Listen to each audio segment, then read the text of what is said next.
sudah mendapatkan makanan-makanan yang lainnya, karena yang diminum ibu itu nanti juga yang akan keluar lewat, saya tidak tahu pasti berapa persennya yang akan keluar melalui ASI, tapi saya kira tidak efektif. Bagaimana dengan anak-anak yang mendapatkan ASI eksklusif umur 0 sampai 6 bulan, apakah perlu diberikan vitamin C? Kalau tidak ada apa-apa ya nggak usah dah. Jadi kita ASI saja, hidup ASI gitu. Ya. Ya, hidup ASI ya dok. Baik, saya beralih untuk Apoteker Beni. Ini ada pertanyaan yang masuk dari Apoteker Mega Wirosanu Baru Siga. Suamedikasi apa yang bisa kita berikan jika ada yang minta rekomendasikan untuk obat batuk pilek untuk anak di bawah 2 tahun? Apakah langsung kita rekomendasikan ke dokter atau bisa kita berikan Rhinos Neo atau yang lainnya? Dan kapan kita perlu merekomendasikannya untuk ke dokter? Terima kasih. Silakan Apoteker Beni. Untuk konfirmasi, seingat saya Rhinos Neo obat keras ya. Seingat saya sih. Seingat saya obat keras, jadi malah jangan. Kemudian yang kedua, saya sebenarnya mengulangi yang Dokter Rina sampaikan sih tadi. Kita asesmen dulu nih, anaknya sakit apa? Sakitnya seperti apa nih? Jika memang anaknya yang kayak tadi itu memang di bawah 2 tahun dia batuk, tapi ya dia masih ceria-ceria saja, tidak ada masalah gitu ya. Tidak perlu diberikan apa-apa dari segi farmakologis ya, hanya nanti diedukasi. Bu, nanti kalau misalnya ternyata anaknya makin demam tinggi gitu, atau mungkin tiba-tiba sesek atau apa gitu, jangan lupa untuk ke dokter gitu. Kalau misalkan, karena di Indonesia ya saya tahu sih, kalau di Indonesia itu datang nggak dapat obat itu seperti ada yang kurang begitu kan. Vitamin-vitamin seperti yang tadi disampaikan Dokter Rina seperti zinc, vitamin C itu bisa loh. Dan kalau saya sebagai apoteker ya, saya melihat dokter-dokter anak saat ini sudah sangat sering untuk lebih ke imunomodulator seperti itu dibandingkan dengan antibiotik gitu, sudah saya sangat jarang sekali melihat gitu. Kemudian untuk kalau misalkan mau isep-isep kan ada beberapa sediaan yang memang bisa semacam eukaliptus yang bisa dibantu hisap untuk anak, kalau misalnya dia pilek itu akan membantu sebetulnya. Ya. Saya bisa menambahkan sebentar ya. Saya setuju dengan Apoteker Beni ya, karena saya kira ini penting sekali bahwa anak pilek itu tidak harus diobati. Selain yang sudah disampaikan oleh Pak Beni, itu kita juga ada yang spray NaCl atau spray solution yang macam-macam itu sebenarnya juga lebih membantu, atau yang tetes juga bisa daripada kita berikan obat-obat pseudoephedrine dan sebagainya. Nah, pengalaman saya masih punya anak kecil, saya tidak pernah memberikan obat pada anak saya kalau batuk pilek, dan dia baik-baik saja gitu. Orang-orang tidak percaya gitu. Tapi kadang-kadang yang saya lakukan itu saya kasih itu tisu, saya taruh di hidungnya gitu, terus dia bersihin jebret gitu kan. Wah, lendirnya keluar semua itu. Itu tuh sebenarnya cara terbaik untuk obat pilek pada kita itu juga sisi ya, bahasa Indonesianya sisi apa Pak? Mengeluarkan ingus yang sesering mungkin pada dewasa. Nah, pada anak dia belum pintar. Nah, ini juga yang saya lihat pengalaman saya, kebetulan saya fellow-nya di Melbourne gitu ya.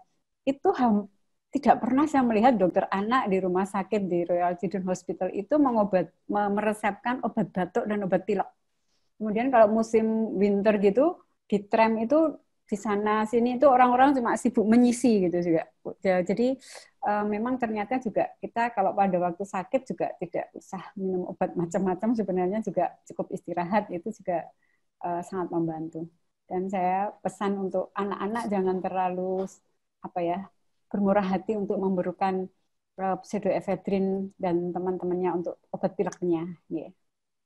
Ya, terima kasih dok. Informasi yang sangat berharga sekali nih. Berarti nanti harus siapkan banyak tisu ya dok ya. Ternyata cukup efektif ya. Baik, untuk Dokter Rina, karena waktu juga masih ada nih dok, dan kita sudah sampai ke peserta. Ini jumlah peserta yang masuk, sekedar informasi, sudah hampir 1.900 pejabat apoteker seluruh Indonesia. Tapi nanti kita akan stop pertanyaan jika memang waktunya sudah habis. Dari apoteker Dina Catur Hapsari. Untuk Dokter Rina, bagaimana dengan dosis vitamin C dan zinc untuk anak? Apakah juga sesuai berat badan? Lalu berapa lama kombinasi tersebut digunakan? Mulai usia berapa kombinasi tersebut dapat diberikan? Silakan, Dok. Terima kasih pertanyaannya. Ini jawabannya tidak akan memuaskan karena memang rekomendasinya belum ada, buktinya belum kuat. Kalau dosisnya kita gunakan saja dosis yang direkomendasikan untuk kebutuhan hariannya. Itu ada 1-3 tahun berapa 15 mili, kemudian 4-8 tahun berapa miligram untuk vitamin C-nya. Kemudian kalau untuk zinc-nya itu untuk anak di bawah 1 tahun itu 10 mg, di atas 1 tahun kita pakai 20 mg. Itu terus terang saya ini bukan penghafal dosis, jadi saya sering membuka drug dosis di depan pasien itu karena memang ya saya sampaikan apa adanya, saya tidak hafal daripada salah dan sebagainya. Monggo dilihat saja. Nah, kapan kita berikan, berapa lama pemberiannya, itu tidak ada rekomendasi yang pasti. Seperti tadi yang saya sampaikan, apa adanya seperti itu, penelitiannya memang masih belum kuat. Sehingga memang sebenarnya kita di Indonesia ini juga perlu melakukan suatu penelitian sendiri, apakah memang efektif pemberian vitamin C dan zinc pada anak-anak secara sendiri-sendiri maupun secara kombinasi, gitu ya. Tetapi di dunia kedokteran itu kita ada yang namanya clinical decision making, itu yang dasarnya adalah EBM, evidence based medicine. Evidence based medicine itu sering salah artikan hanya berdasarkan bukti terkini. Apa jurnal bilang yang terbaik, apalagi systematic review itu dianggap sebagai bukti yang paling tinggi.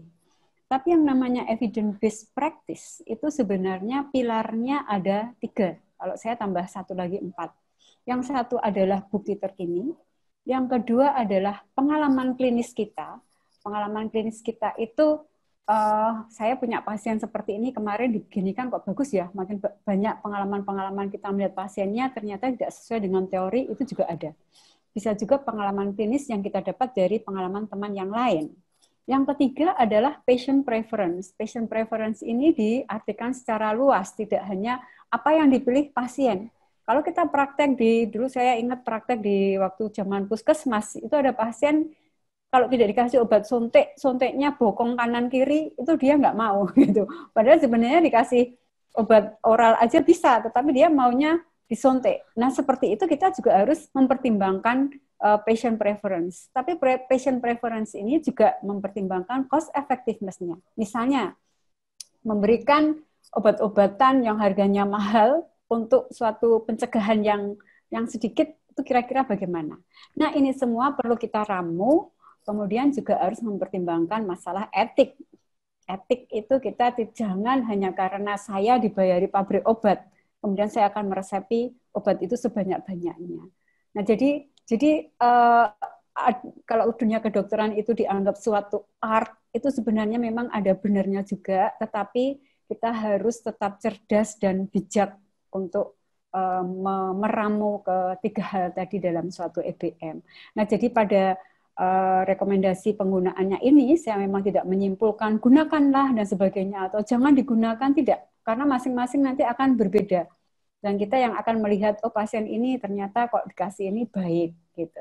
Nah, memang belum ada rekomendasi yang kuat untuk penggunaan terkait kedua vitamin C dan zinc tersebut. Baik, ya terima kasih Dokter Rina. Mungkin ini kita jadikan pertanyaan terakhir nih Dok, dari apoteker Nurul Zakiyah. Dok, saya ingin bertanya tentang common cold untuk anak yang tadi dinyatakan bisa tidak pakai obat. Tapi susahnya untuk anak kadang sulit kalau disuruh istirahat. Makan juga pilih-pilih, bahkan suka susah makan kalau lagi sakit. Nah, kalau seperti itu bagaimana Dok? Kalau tidak minum obat, takutnya malah nggak sembuh-sembuh. Satu lagi Dok, karena ini nyambung, penggunaan vitamin C high dose sebenarnya efektif atau tidak? Karena yang diserap tubuh kan sebenarnya hanya sedikit. Sisanya terbuang lewat urin. Mohon pencerahannya Dok. Terima kasih. Oke, terima kasih ya. Ini pertanyaan yang praktis sekali sehari-harinya. Memang betul ya, makanya begini. Kadang kan ibu-ibu kalau datang ke kita, anak saya ini sakit, tidak mau makan, minta obat vitamin penambah nafsu makan gitu. Saya bilang gini, Ibu, kalau anak sakit nggak mau makan itu wajar gitu. Jadi mau dikasih apapun tetap nggak mau makan gitu. Kayak kita kalau lagi sakit malah dikasih apa yang datang bawa macam-macam roti, tapi kalau nggak sakit nggak ada yang ngasih gitu kan itu. Jadi saya ini termasuk dokter yang pelit memberi obat. Jadi kalau tidak indikasi sekali tidak usah kita gunakan gitu. Multivitamin pada anak-anak seperti itu mungkin perlu kita berikan kalau anak ini memang intake-nya kurang sekali. Tapi cairan ini yang terpenting. Nah, kalau misalnya cairan itu bisa kita tambahkan apa ya kalorinya dan sebagainya, mungkin dengan diberikan susu atau diberikan madu itu juga akan lebih efektif. Jadi memberikan satu zat yang apa volumenya tidak banyak, dia tidak usah harus mengunyah dan sebagainya, anaknya mau makan. Kalau anaknya tidak mau makan, masih lari ke sana kemari, dia batuk pilek, kalau saya masih tidak apa-apa. Jadi kalau pada pasien dengan batuk pilek atau kita menganggap dia suatu common cold, itu yang harus kita waspadai adalah kalau dia mulai nafasnya itu terengah-engah. Jadi kalau misalnya ada anak dibawa ke apotek gitu, diserang batuk pilek, terus kok anaknya digendong ini pundaknya tuh naik turun, anaknya tidur tapi pundaknya naik turun. Nah itu tolong segera diminta bawa ke UGD saja. Jadi saya kira para apoteker ini juga penting mendapatkan materi tentang kapan harus segera dibawa ke dokter. Itu tanda-tanda supaya anak tidak terlambat seperti halnya pada demam berdarah misalnya, dan kalau pada batuk ini yang paling mengkhawatirkan adalah pneumonia. Gejala yang paling mudah adalah nafas cepat. Kalau bajunya kita buka nanti ada legoan, retraksi di subkosta. Nah, kemudian terkait dengan vitamin C yang dosis tinggi, ini memang banyak diperdebatkan, karena memang yang diserap itu hanya sekitar 30-50% saja, dan yang lainnya dia akan dikeluarkan. Tetapi malah di COVID sendiri juga ada penelitian tentang penggunaan vitamin C dosis tinggi, kemudian di dunia kardiovaskuler itu juga ada, kemarin saya baca tentang penggunaan vitamin C dosis tinggi. Nah, saya kira itu mungkin saya belum membaca tentang apakah kalau dosis tinggi ini nanti akan mempunyai efek yang berbeda, tetapi kalau untuk yang sehari-hari itu kita tidak perlu menggunakan yang dosis tinggi. Terima kasih. Iya, terima kasih Dr. Rina. Baik, sebelum kita closing, Dr. Rina dan Apoteker Benny, walaupun tadi sudah ada di slide akhir masing-masing, mungkin ada yang ingin disampaikan untuk advice para apoteker sejawat di seluruh Indonesia. Dari Apoteker Benny dulu, silakan. Mungkin kalau dari saya, selalu jangan lupa jika memang ada pasien dengan gejala, apapun itu, tidak harus batuk, selalu lakukan assessment. Jangan buru-buru berikan. Niscaya nanti kita bisa memberikan terapi ke pasien itu optimal. Jadi tidak hanya sekedar gejalanya, tapi bisa langsung masuk ke akarnya. Dan bisa lebih berkontribusi lagi bagi kesehatan. Ya, triggernya assessment ya, Pak Apoteker Benny, luar biasa. Ya. Dari Dr. Rina, silakan Dok. Ya, dari saya adalah bahwa anak batuk dan pilek di bawah 6 tahun, utamanya di bawah 2 tahun itu tidak harus selalu mendapat obat gitu. Jadi memang batuk dan pilek ini biasanya paling sering disebabkan oleh common cold dan dia adalah self-limited disease. Yang harus diwaspadai adalah bila kita ketemu anak dengan batuk dan napas cepat, jadi tidak usah diberi obat di apotek, langsung diminta dibawa ke UGD. Tidak ke dokter, tidak harus menunggu besoknya, tetapi ke UGD. Itu mungkin saya yang sampaikan. Terima kasih. Ya, terima kasih. Baiklah, sejawat apoteker Indonesia, akhirnya waktu juga lah yang harus memisahkan kita. Terima kasih kepada sejawat yang telah mengikuti webinar ini dari awal hingga akhir, dari siang hingga sore hari ini. Dan terima kasih pula kepada seluruh narasumber hebat kita, dahsyat, dari Dr. Seva, Dr. Rina, dan Apoteker Benny. Semoga kita semua selalu sehat dan dapat berjumpa kembali di kesempatan yang lainnya. Akhirnya, saya Apoteker Yusran Syah mewakili seluruh panitia yang bertugas pada hari ini mengucapkan terima kasih dan mohon maaf jika terdapat hal-hal yang kurang berkenan. Sampai berjumpa pada webinar-webinar berikutnya. Assalamualaikum warahmatullahi wabarakatuh.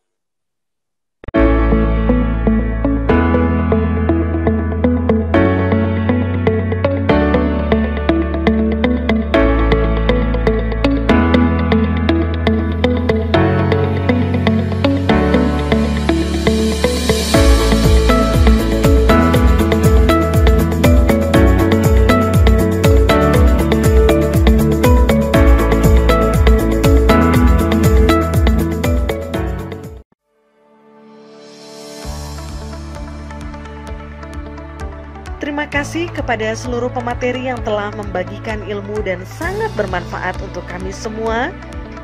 Dan tak lupa juga ucapan terima kasih kepada moderator yang telah memandu acara secara baik sampai dengan selesai. Sejawat apoteker yang kami banggakan dipersilahkan untuk melanjutkan pengerjaan post-test melalui tahapan sebagai berikut. Masuk login ke akun webinar. Klik event yang diikuti.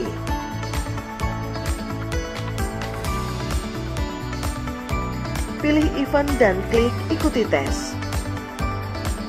Jawab pertanyaannya sampai dengan nilai 80. Jika belum mencapai batas minimal, silahkan ulangi sebanyak 5 kali. Tunggu penyaluran SKP jika telah disalurkan, klaim SKP dengan klik tombol klaim SKP.